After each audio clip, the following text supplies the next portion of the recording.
Olá, estudantes! Aqui quem fala é a professora Fernanda, de Ciências, e hoje nós teremos mais uma aula do 7º ano sobre formas e propagação de calor e equilíbrio termodinâmico. O objetivo dessa aula é que vocês, estudantes, consigam descrever o princípio de funcionamento de equipamentos, como garrafa térmica, coletor solar, com base no conhecimento sobre calor e suas formas de propagação. Vamos estudar agora a transmissão de calor.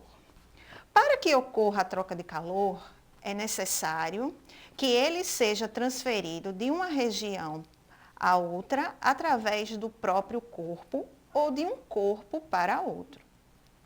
Existem 3 processos de transferência de calor: a condução, convecção e irradiação, como nós podemos ver nessa figura.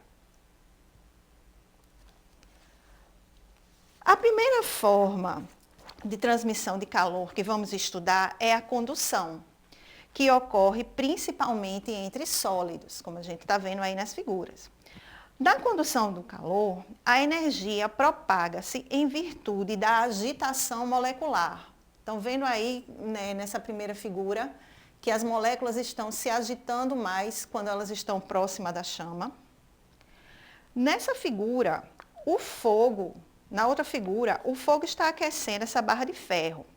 Primeiramente na extremidade em contato com a chama, mas com o passar do tempo, toda a barra será aquecida devido à condução do calor. Esse processo é mais eficiente com os metais, que são bons condutores de calor. Isso também explica o motivo das panelas serem feitas de metal. A condução do calor também pode ocorrer como quando tocamos uma maçaneta de metal em uma porta. O metal da maçaneta conduz melhor o calor, dando a impressão que a maçaneta está mais fria que a madeira. Convecção térmica. Esse tipo de transmissão de calor ocorre em substâncias que estejam no estado líquido ou gasoso. Criam-se correntes circulares, chamadas de correntes de convecção, as quais são determinadas pela diferença de densidade entre o fluido mais quente e o mais frio.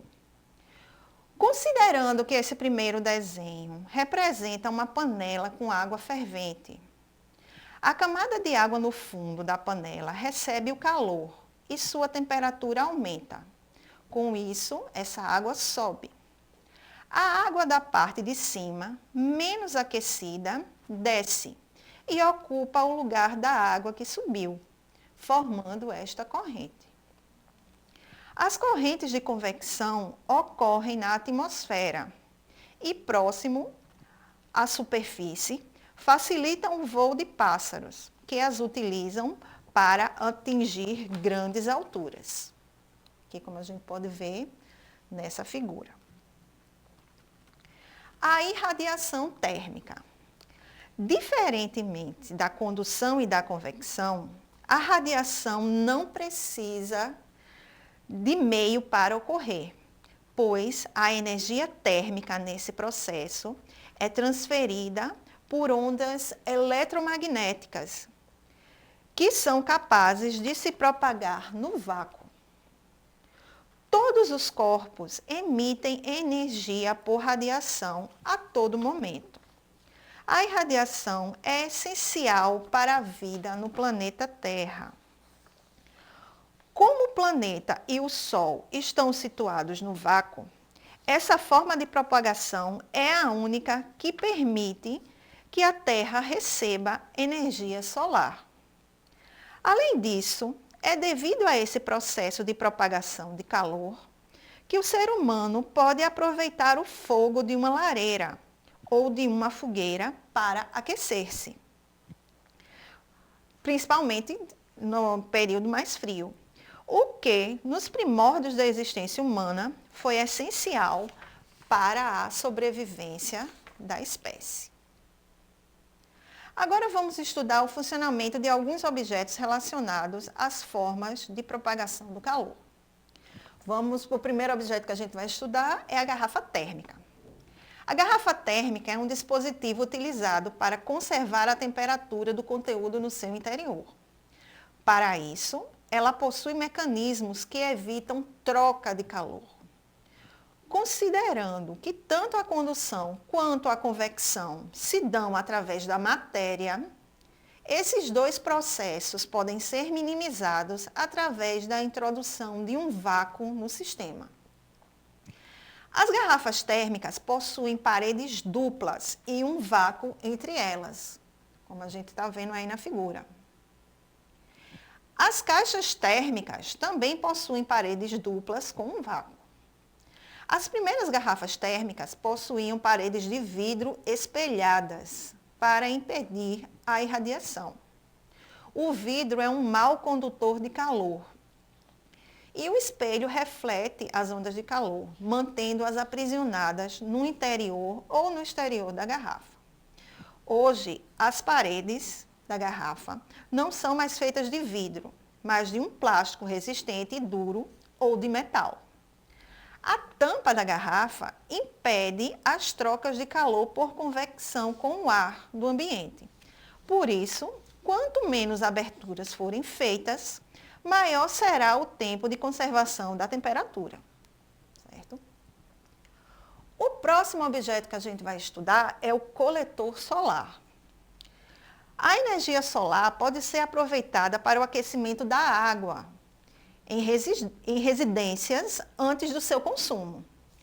Para isso, é necessário que a água passe por uma caixa semelhante a uma estrutura que capte a irradiação solar. A radiação solar incide na face transparente do coletor e parte dela atinge a chapa de alumínio pintada de preto que está no interior da sua caixa. A gente pode observar aí na figura. Colada à placa de alumínio está a tubulação de água, também pintada de preto. Pelo processo de condução, uma parte do aquecimento da placa é transmitida para a água. A cor preta aumenta a absorção de energia radiante incidente, aquecendo a água de forma mais rápida. No fundo da caixa, coloca-se um material isolante térmico, que, assim como a cobertura de vidro, ajuda a diminuir a transferência de energia para o ambiente.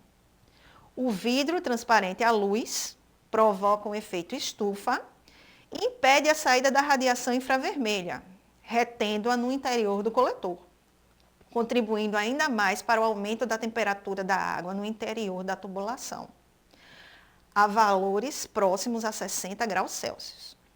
Uma vez aquecida, a água na tubulação torna-se menos densa e desloca-se para a parte superior do reservatório, como a gente observa ali o reservatório de água.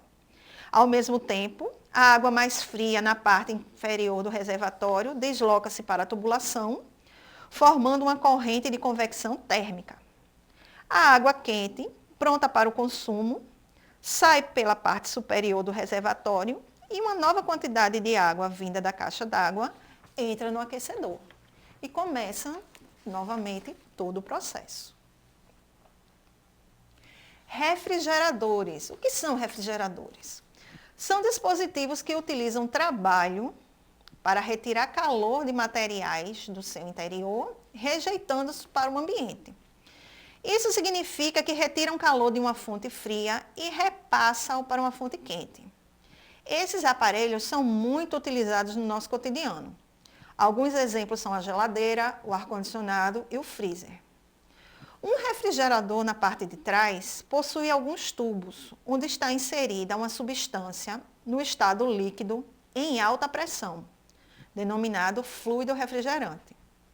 Assim que ele passa por um pequeno orifício, vaporiza-se e expande-se.